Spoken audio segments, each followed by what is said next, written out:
తిరుపతి బహిరంగ సభలో deputy CM Pawan Kalyan మాట్లాడుతున్నారు. లైవ్ లో చూద్దాం.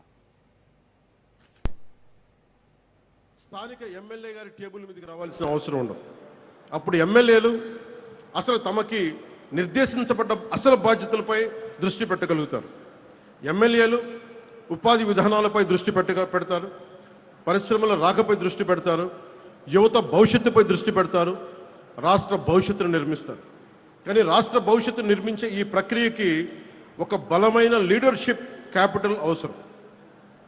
ప్రజాస్వామ్యంలో నాయకత్వం ఒక రోజులో పుట్టదు. నాయకత్వం పైనుంచి నియమించబడదు, సమాజం నుంచి ఎదుగుతుంది, గ్రామ సభల్లో రూపుదిద్దుకుంటుంది, పంచాయతీలో తీర్చిదిద్దబడుతుంది.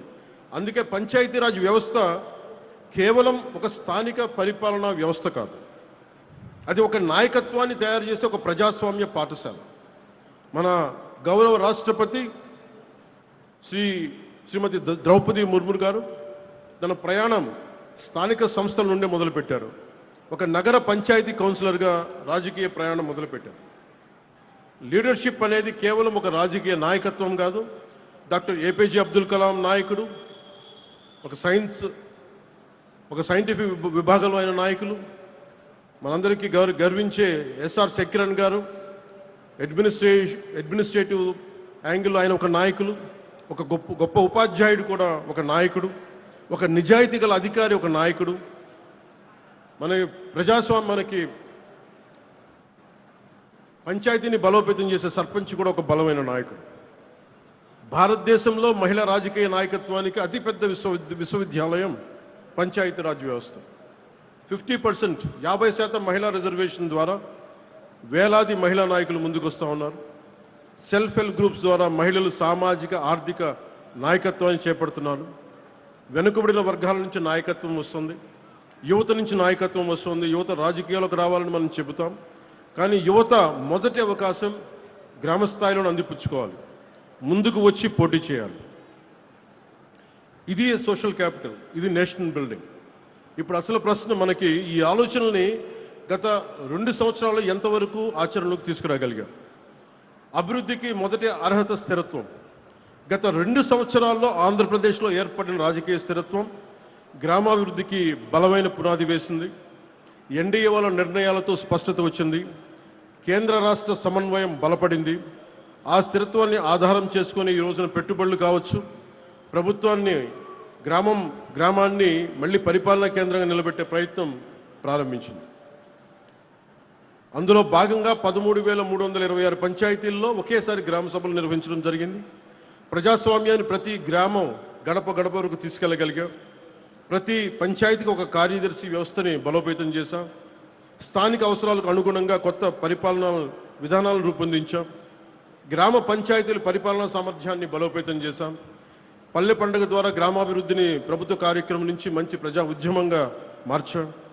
స్థానిక నాయకత్వానికి గౌరవాన్ని పునరుద్ధరించాం, ఇర్రెస్పెక్ట్ ఆఫ్ ద పొలిటికల్ అఫిలియేషన్స్. స్వర్ణ పంచాయతీ దిశగా ప్రయాణం ప్రారంభించాం. ప్రతి ఆలోచన సిద్ధాంతంగా మిగిలిపోకుండా ఫలితంగా కనిపించాలనే దానికి స్వర్ణ పంచాయతీ కేంద్రంగా ఒక చిన్న ఉదాహరణ చెప్తాను.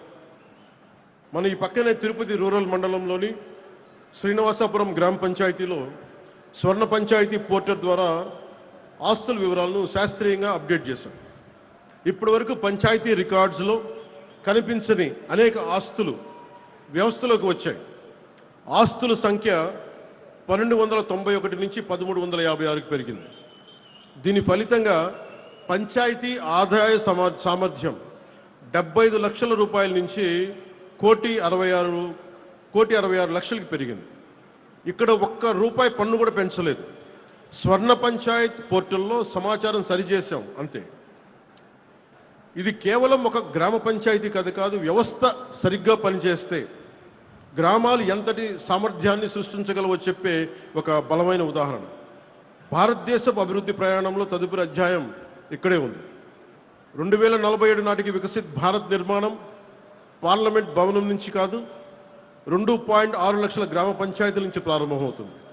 భారతదేశ భవిష్యత్ పార్లమెంటులో మాత్రమే కాదు, గ్రామ సభల్లో కూడా రాయబడుతుంది. ఒక చిన్న వాగు ఒక చిన్న వాగు ముందుగా తన పరిసర భూములకి నీరు అందించి తర్వాత ప్రధాన నదిలో కలుస్తుంది. అలాగే ప్రతి పంచాయత్ ముందుగా తమ గ్రామాలను అభివృద్ధి చేసుకోవాలి.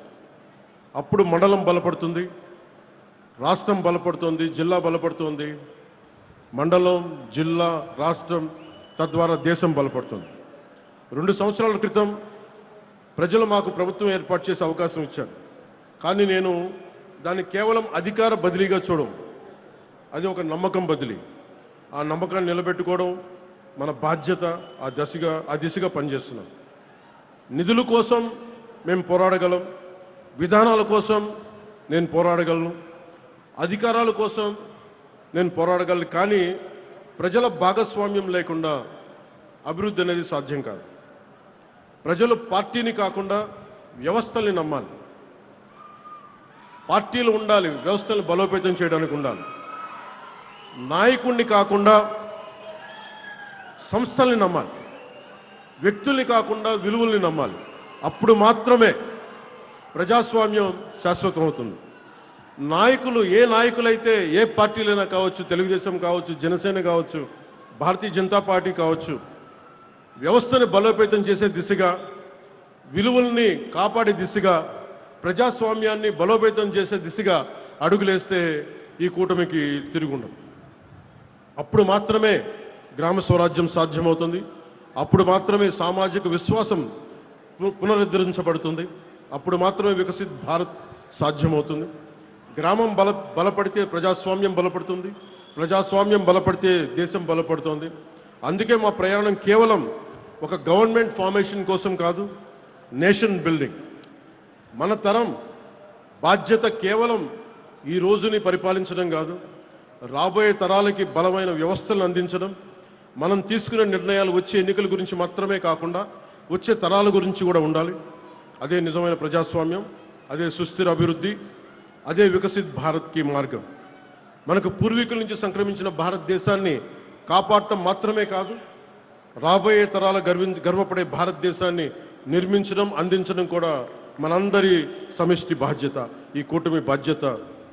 ఈ బాధ్యతను నిర్వర్తించే సంకల్పంలో గ్రామం నుంచి దేశం వరకు బాధ్యతతో కూడిన అభివృద్ధి యాత్రను ముందుకు తీసుకెళ్తామని మీ అందరికీ మనస్ఫూర్తిగా తెలియజేసుకుంటూ, నాకు మీకు సేవ చేసే అవకాశాన్ని మీరు ఇచ్చినందుకు మనస్ఫూర్తిగా మీ అందరికీ పేరు పేరున ధన్యవాదాలు తెలుపుకుంటూ, ప్రతి సమస్యకి కష్టాలని